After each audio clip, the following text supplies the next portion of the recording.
जी जी जी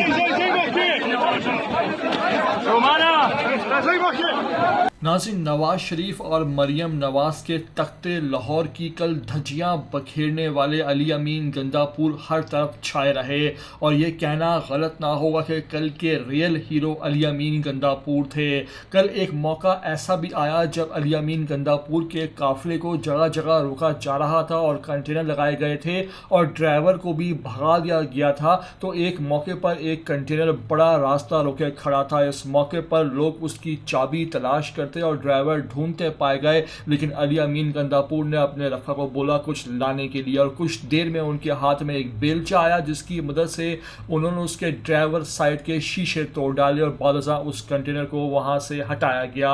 कुछ मौके पर यह वीडियो सामने आई तो हुकूमती जो है वो हल्के बौखलाहट में शिकार हो गए और उन्होंने अली अमीन गंदापुर पर इल्ज़ाम दाग दिया कि उन्होंने AK-47 के बट मारकर ये शीशा तोड़ा है, लेकिन जो असल वीडियो सामने आई है उसने हुकूमत की अपनी नींदें ही उड़ा दी हैं और उनका बयानिया ही उलट दिया है। ये AK-47 नहीं बल्कि बेलचा था जो अली अमीन गंदापुर के हाथ में था। आपको ये पूरी वीडियो भी दिखा रहे हैं। साथ साथ आपसे रिक्वेस्ट यही है कि अगर आप चैनल पर पहली बार आए हो तो लाजमी से इसको सब्सक्राइब करो, लाइक करो, शेयर करो और कमेंट करके हमें अपनी कीमती राय से भी आगाह करो।